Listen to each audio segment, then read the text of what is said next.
तलाक एक आवश्यक विषय वाणी पीडिया से आज की दुनिया में विवाह और तलाक सार्थक होने और किसी की आध्यात्मिक प्रगति की अनुमति देने की बजाय लोगों की सनक और पसंद के अनुसार होते हैं, जैसा कि मूल रूप से विवाह के लिए था। श्रील प्रभुपाद कहते हैं, वैदिक साहित्य के अनुरूप तलाक सख्त वर्जित है और किसी भी धार्मिक व्यक्ति द्वारा इसे प्रोत्साहित नहीं किया जाता है। यह स्वस्थ पारिवारिक जीवन में व्यवधान का कारण बनता है, अपने साथ कई नकारात्मक परिणाम लेकर आता है, जो अंततः व्यक्ति को खुशी, शांति और सबसे महत्वपूर्ण आध्यात्मिक प्रगति से दूर कर देता है। तब एक प्रश्न उठता है, यदि तलाक आध्यात्मिक प्रगति में सहायता नहीं करता है, तो क्या विवाह ऐसा करता है? और यदि करता है, तो फिर कैसे? इससे भी महत्वपूर्ण बात यह है कि तलाक और आध्यात्मिक प्रगति के बीच क्या संबंध है।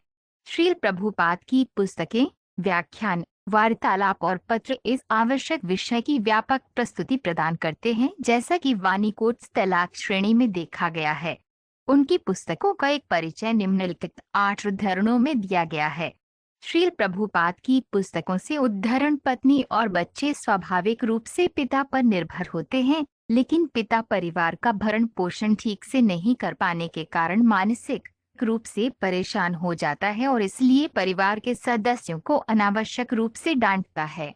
जैसा कि श्रीमद् भागवतम 12.28 में कहा गया है, अच्छिन्दार द्रवीणा यशांति गिरे कानम। पारिवारिक जीवन से वितृष्णा होने पर व्यक्ति तलाक या अन्य किसी माध्यम से परिवार से अलग हो जाता है। अगर अलग होना ही है तो स्वेच्छा से अलग क्यों नहीं होते? जबरन अलग होने की तुलना में व्यवस्थित अलगाव बेहतर है।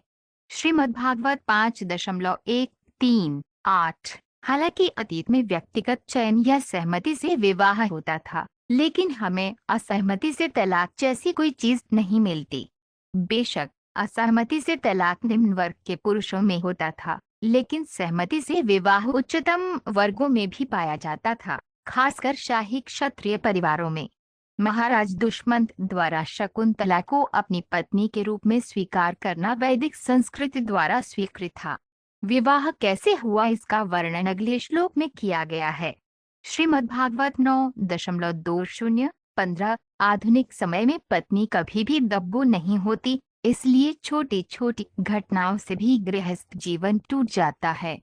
पत्नी या पति में से कोई भी तलाक कानूनों का लाभ उठा सकता है। हालांकि वैदिक कानून के अनुसार तलाक कानून जैसी कोई चीज नहीं है और एक महिला को अपने पति के इच्छा के अधीन रहने के लिए प्रशिक्षित किया जाना चाहिए। श्रीमद्भागवत 9.3-10। जब कोई व्यक्ति गुणात्मक रूप से बिल्लियों और कुत्तों की तरह बन जाता है, तो वह आध्यात्मिक मूल्यों को विकसित करने में अपने कर्तव्यों को भूल जाता है और इस प्रकार वह अपनी पत्नी को एक इंद्रिय संतुष्टिदायक एजेंसी के रूप में स्वीकार करता है। जब पत्नी को इंद्रिय तृप्ति के साधन के रूप में स्वीकार किया जाता है, तो व्यक्तिगत सौंदर्य मुख्य विचार होता है और जैसे ही व्यक्तिगत इंद्रिय तृप्ति में विराम लगता है, विघटन या तलाक हो जाता है। लेकिन जब पति पत्नी आपसी सहयोग से आध्यात्मिक उन्नति का लक्ष्य रखते हैं, तो व्यक्तिगत सुंदरता या तथाकथित प्रेम के विघटन का कोई विचार नहीं किया जाता है। श्रीमद्भागवत 3.14-19। पश्चिमी देशों में पारिवारिक सदस्यों के असंतोष के कारण वास्तव में पारिवारिक जीवन नहीं रहता। तलाक के कई मामले सामने आते हैं और बच्चे असंतुष्ट होकर अपने माता पिता का संरक्षण छोड़ देते हैं। विशेषकर इस कलयुग में पारिवारिक जीवन कम होता जा रहा है। हर कोई आत्म केंद्रित होता जा रहा है क्योंकि यही प्रकृति का नियम है। श्रीमद्भागवत 5.138। एक वस्तु को दूसरी वस्तु समझ लेना भ्रम कहलाता है। उदाहरणार्थ, रस्सी को सांप मानना भ्रम है, परंतु रस्सी मिथ्या नहीं है। मोहग्रस्त व्यक्ति के सामने रस्सी होने के कारण वह बिल्कुल भी मिथ्या नहीं है, परंतु स्वीकार करना मिथ्या है। इसलिए इस भौतिक अभिव्यक्ति को भगवान की ऊर्जा से अलग मानने की गलत धारणा भ्रम है, लेकिन ये गलत नहीं है और इस भ्रामक धारणा को अज्ञानता के अंधेरे में वास्तविकता का प्रतिबिंब कहा जाता है। श्रीमद्भागवत 2.9-34। पारिवारिक जीवन की खुशी की तुलना रेगिस्तान में पानी की एक बूंद से की जाती है। पारिवारिक जीवन में कोई भी सुखी नहीं रह सकता।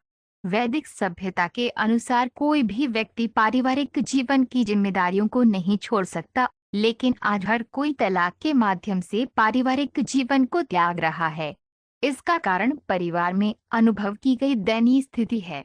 कभी कभी दुख के कारण व्यक्ति अपने स्नेही पुत्रों, पुत्रियों तथा पत्नी के प्रति अत्यधिक कठोर हो जाता है। ये भौतिक जीवन के जंगल की धधकतिया का एक हिस्सा है। श्रीमद्भागवत 5.1.4-19। लोग भले ही दुश्मन हों लेकिन अपनी इच्छाओं को बार बार पूरा करने के लिए कभी कभी शादी भी कर लेते हैं। दुर्भाग्य से ये शादियां बहुत लंबे समय तक नहीं चलती हैं और इसमें शामिल लोग तलाक या अन्य तरीकों से फिर से अलग हो जाते हैं। श्रीमद्भागवत 5.1.4-37।